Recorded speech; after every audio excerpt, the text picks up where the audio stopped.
Mrs. Rinkins, we may have a rule. So maybe those sandbags were the balloon's anchors. Now don't worry. I'm gonna help you. Ow! Ooh, ow.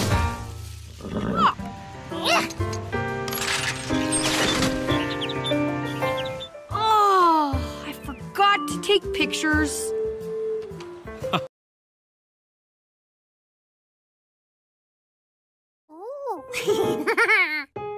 That is so cool! Hey, watch this. Deep from the heart of darkness comes something truly terrifying. Hoagie, the giant hamster.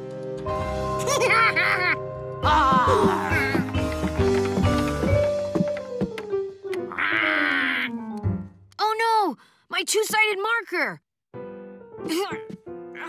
I can't see it. I know. Let's get Hoagie to find it. Huh? Oh, yeah. Okay, Hoagie. Find the marker, boy.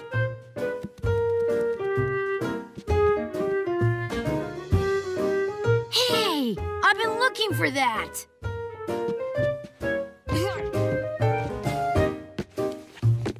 George couldn't believe all the stuff under Aunt Margaret's couch.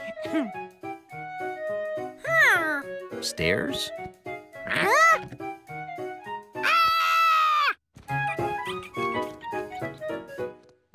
What's the matter, George? Hey, that looks like the alley outside. Outside!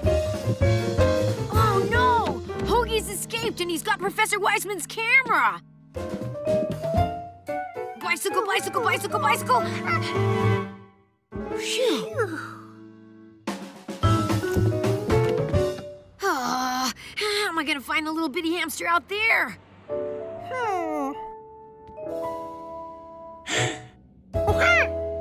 Good thinking. We can look at the computer and figure out where Hoagie is. Yeah. Looks like he's near the dinosaur bush. See? It's right here on the map. Okay, we have to split up. Someone has to watch the computer so we know where Hoagie goes. We can use my walkie-talkies to communicate. Hoagie can fly!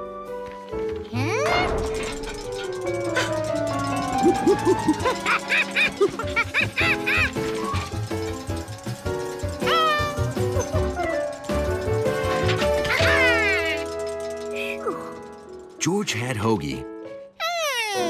But Hoagie didn't have the camera. So who did?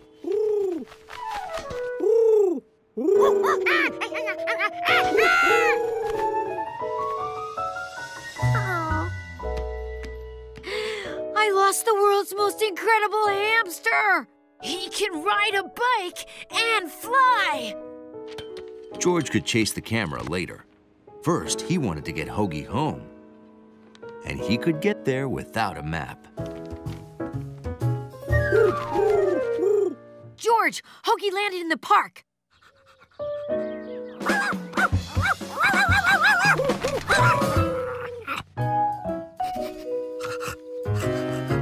Now he's walking, and he's got a really big tongue. George, do you copy? George! Hoagie! I missed you, buddy. Wait, if you're here, who's there? Hey, that's our door. Coming, camera. Sharky? How'd you get this? Hello, Steve. Oh, hey, Professor. I still have your camera for you. Thanks. Oh, my. Well, I've got to run. Wait, Professor, you have to see this. My hamster can fly. Come on, Hoagie. Show the professor. Fly, buddy. Fly. We know you can fly. I don't get it.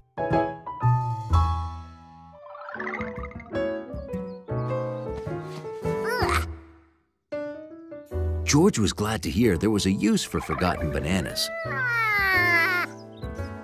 Now, this is what your compost should look like. And smell like. It smelled like earth. Stir it up so it gets lots of air.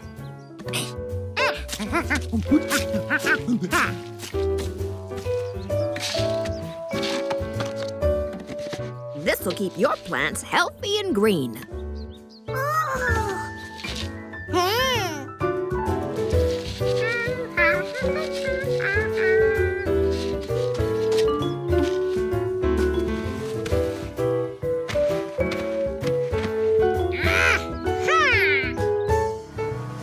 George took his compost container back to the city with him, in case he found other plants in need. I'll get dinner started.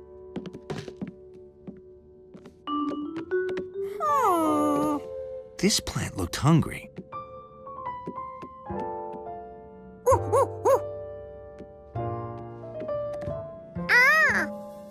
They all did. Fortunately, George knew what to do.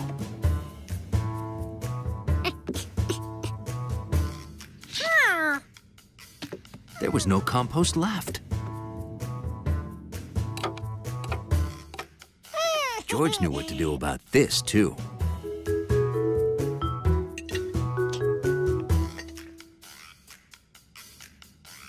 George, is something wrong?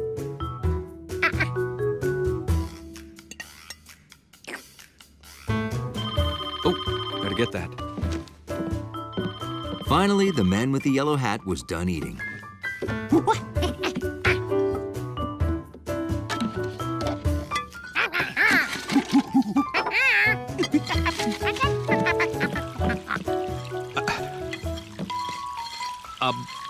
Wow. Thanks for doing the dishes without being asked, George. But I wasn't finished eating.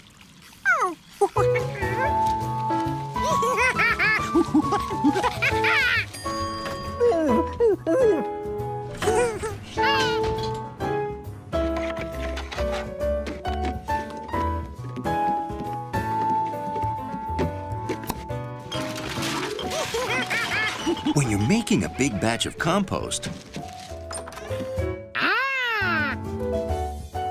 you need a lot of places to put it.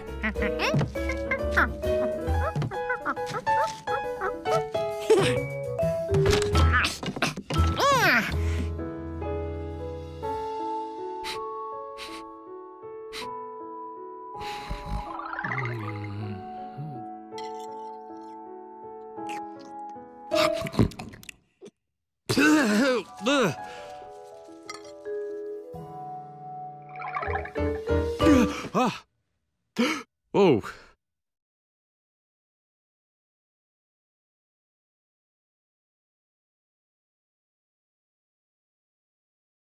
What a weird dream.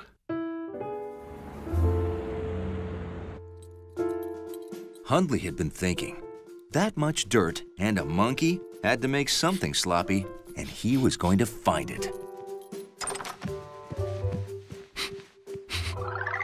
I didn't buy strawberries. Hundley smelled a tree. Or a watermelon. A watermelon tree?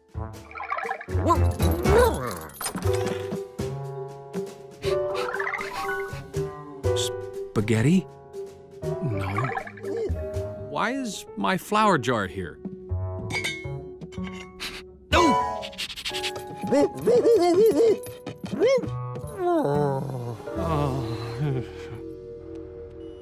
George? George, you can make compost in the city, just not in the house. It needs a proper bin.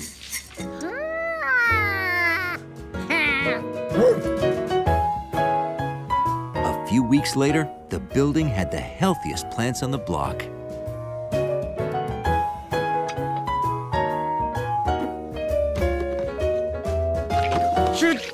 Ooh. George?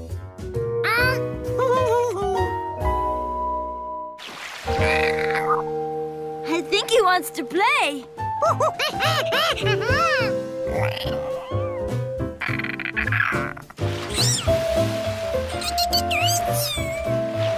Swimming with a dolphin was fun. Even if a dolphin swam a lot faster than you. Wow! Come on, George. Let's follow it underwater. Take a deep breath.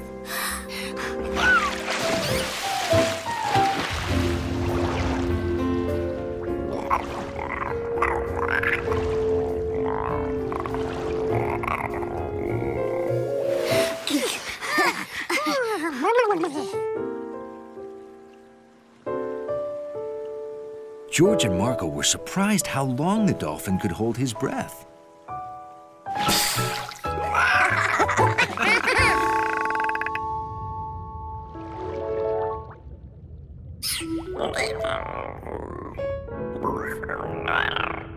The dolphin also made way cooler air bubbles. Oh, I dropped my mask.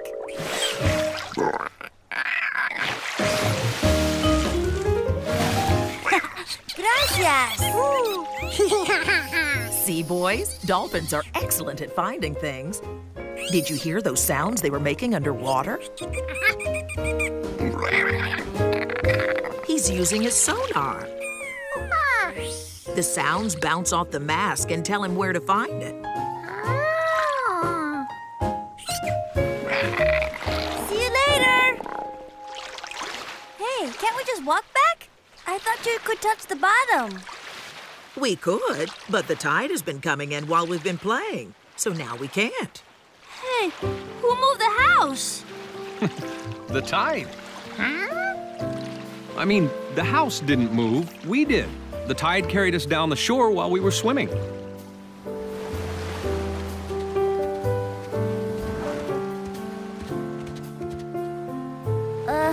George, if the water's this deep, then where's our buried treasure?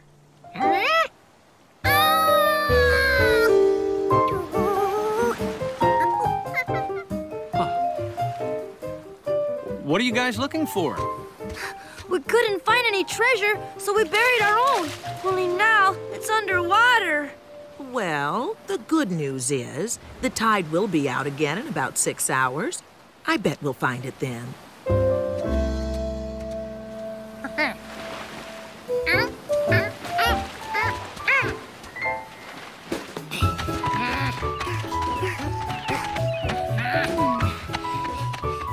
Look, George! Our treasure chest! The buried treasure wasn't buried anymore. Something had dug it up and moved it. Oh, George, the tide doesn't just bring sand in, it takes it out, too. That explains how the box got dug up. But how did it get over here? And then he remembered. The tide had carried them down the beach, so it must have carried their treasure chest, too. Oh no, our treasure. It's gone. Well, I'm sure it's around here somewhere. George was sad about his toys, but Marco had lost his favorite thing, his silver wolf. George had to find it. If the tide had carried them and the box down shore, maybe it had carried Silver Wolf even further down.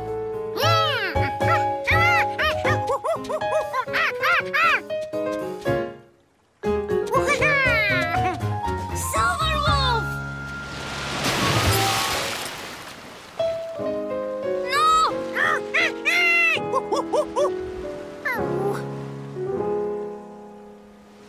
They'd never be able to find Silver Wolf way out there. But they had a friend who could. Yay! Marco now had 2 treasures, Silver Wolf and a brand new friend.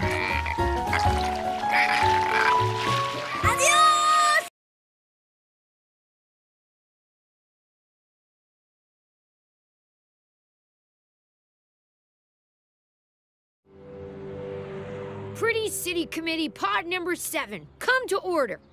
George was honored when Steve asked him to be part of his pod. As you know, the mayor has declared today City Prettification Day. That's right, Steve. Pods will be fanning out all over the city to pick up litter and, well, make the city pretty. Right again, Steve. Later this afternoon, I will pick a winner. Pods will be judged according to the prettiness of their streets, the amount of trash they collect, and their can-do spirit. Steve asked me to mention that the winning pod will get their picture on this pretty city poster. Can't you just see my face? I mean, are pod plastered all over the city? Good luck, Pod 7. I'll see you at 3 o'clock sharp for the judging. I expect great prettification. Finding things that went together wasn't going to be easy. The pirate ship floated on water and was made of wood. The duck floated on water, but it wasn't made of wood. And the heart-shaped box wouldn't float very well at all. What about a collection of round things? He had a lot of those.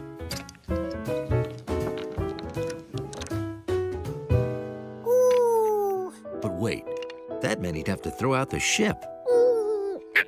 Well, since the boat was made of wood, George decided to have a wood collection.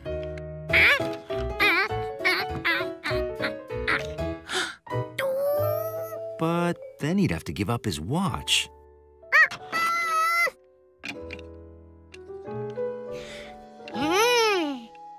There were blue things and things that were half blue, half green. At last, George knew just what to do. Okay, it looks like we've weighed all the bags. Where's George? We can't win without his trash.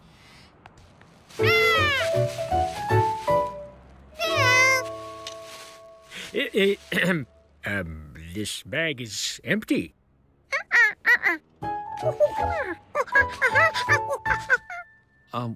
George, is that the only thing that didn't fit into your collection? Oh, there may be more trash upstairs, but I think we have to go see. Well, this is highly unorthodox, but okay.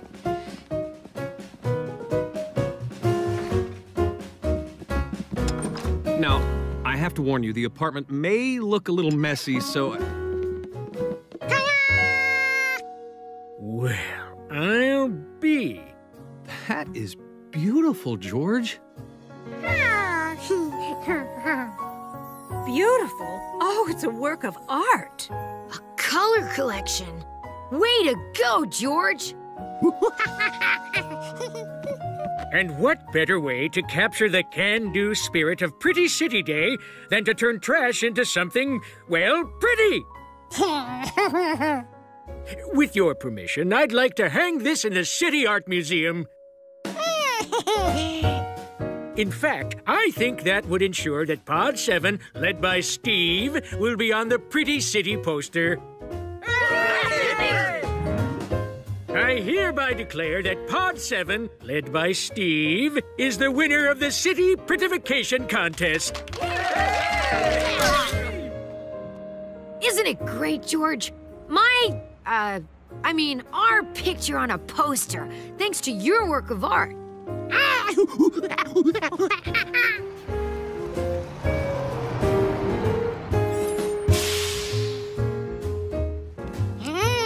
Hey, that looks like a number 2 carbon pencil stub. Nice yellow. This was a good beginning of a whole new collection.